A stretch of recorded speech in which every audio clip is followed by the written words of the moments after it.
रात 9 बजे की पहली ब्रेकिंग न्यूज। अजय मिश्रा टेनी पर इलाहाबाद हाईकोर्ट की लखनऊ बेंच की सख्त टिप्पणी। कहा, टेनी ने किसानों को धमकी न दी होती तो लखीमपुर हिंसा नहीं होती। जिम्मेदार व्यक्ति को ऐसा बयान नहीं देना चाहिए। मंत्री की धमकी की वजह से हिंसा हुई। हाईकोर्ट ने पूछा, जब धारा 144 लागू थी तो मंत्री टेनी का कार्यक्रम क्यों हुआ। देशद्रोह कानून पर कानून मंत्री किरेन रिजिजू का बड़ा बयान। बोले, पीएम मोदी चाहते हैं देशद्रोह कानून खत्म हो। पीएम मोदी ने कानून की समीक्षा करने के लिए कहा है। केंद्र सरकार का सुप्रीम कोर्ट से अनुरोध है कि कानून पर केंद्र सरकार की समीक्षा का इंतजार करें। रात 9 बजे की तीसरी ब्रेकिंग न्यूज। दिल्ली में कांग्रेस वर्किंग कमेटी की अहम बैठक। सोनिया गांधी ने कहा, कांग्रेस के 400 साथियों के साथ हम उदयपुर में मिलेंगे। 15 मई को नव संकल्प प्रस्ताव पारित किया जाएगा। उदयपुर में पार्टी की डिजिटल सदस्यता अभियान का प्रस्ताव भी दिया जाएगा। चुनावी चुनौतियों से लड़ने के लिए बदलाव की शुरुआत होगी। 9 बजे की चौथी ब्रेकिंग न्यूज। अमरावती सांसद नवनीत राणा आज लोकसभा स्पीकर ओम बिरला से उन्होंने मुलाकात की। मुलाकात के बाद नवनीत राणा ने बयान दिया कि जेल में हुए बर्ताव की जानकारी स्पीकर को दी। उम्मीद है कि लोकसभा स्पीकर इस बात का संज्ञान लेंगे। आज नवनीत राणा का दिल्ली पहुंचने पर जोरदार स्वागत किया गया था। 9 बजे की पांचवी ब्रेकिंग न्यूज। असम में गृह मंत्री अमित शाह का बड़ा ऐलान। 100% परफेक्ट सेंसस कराएगी सरकार। इलेक्ट्रॉनिक माध्यम से होगी जनगणना। अमित शाह ने कहा कि अगली जनगणना ई मोड में होने के साथ ये 100% पूर्ण गणना होगी और इसके आधार पर अगले 25 साल के लिए देश की विकास योजना बनाई जाएगी। रात 9 बजे की छठी ब्रेकिंग न्यूज। एनडीएमसी ने विधायक अमानतुल्लाह खान के खिलाफ शाहीन बाग थाने में शिकायत दर्ज कराई। खान पर सरकारी काम में बाधा पहुंचाने का आरोप लगाया गया है। आज शाहीन बाग में अतिक्रमण हटाने की कार्रवाई का अमानतुल्लाह खान ने जमकर विरोध किया था, जिसके बाद बुलडोजर्स को वापस लौटना पड़ा।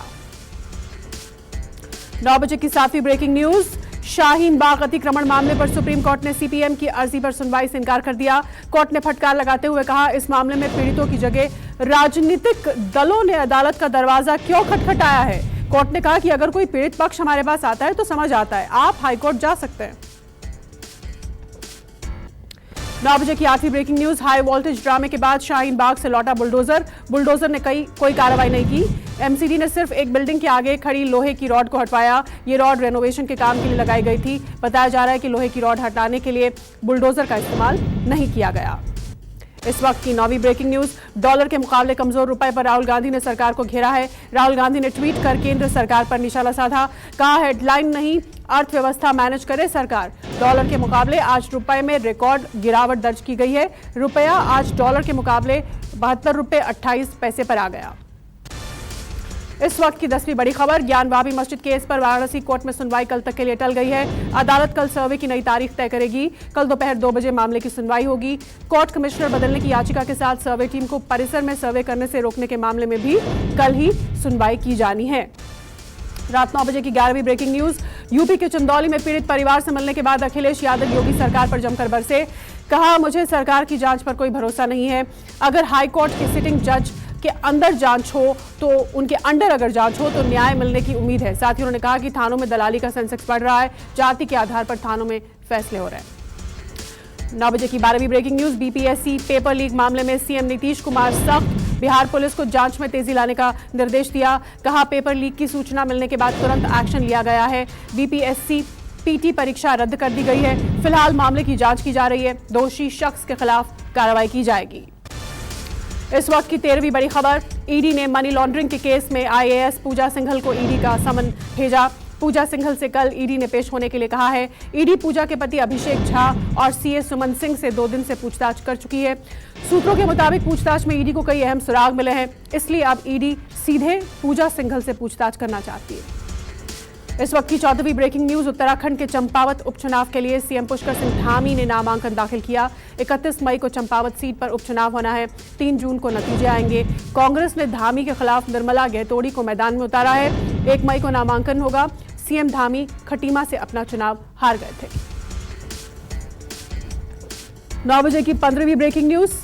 मुंबई में एनआईए का बड़ा एक्शन। दाऊद के करीबियों पर एनआईए की रेड। 20 से ज्यादा ठिकानों पर छापेमारी। एनआईए ने दाऊद गैंग के अपराधी सलीम फ्रूट को भी हिरासत में लिया। सलीम को एनआईए ऑफिस ले जाकर पूछताछ की जा रही है। एनआईए ने शार्प शूटर्स, तस्करों और माफिया के खिलाफ अभियान चलाया। इस वक्त की 16वीं बड़ी खबर। अमृतसर में पाकिस्तान की नापाक साजिश नाकाम। बीएसएफ ने पाकिस्तान की तरफ से आ रहे एक ड्रोन को मार गिराया। बताया जा रहा है कि ड्रोन में एक बैग था इसमें हेरोइन रखी थी। जवानों ने ड्रोन से हेरोइन के 9 पैकेट बरामद किए और सीमा पार से तस्करी की कोशिश को नाकाम कर दिया। रात 9 बजे की 17वीं बड़ी खबर। जम्मू कश्मीर में सुरक्षा बलों को बड़ी कामयाबी मिली है। बारामूला में आतंकी संगठन लश्कर-ए-तैयबा का एक आतंकी गिरफ्तार किया गया है। पकड़े गए लश्कर के आतंकी के पास से एक पिस्तौल, 9 कारतूस बरामद हुए। घाटी में सुरक्षा बल लगातार आतंकी साजिशों को इसी तरह नाकाम कर रहे हैं। 18वीं बड़ी खबर। गाजियाबाद के इंदिरापुरम में पुलिस और बदमाशों के बीच मुठभेड़। 15,000 का इनामी बदमाश मनोज गोली लगने से घायल हुआ।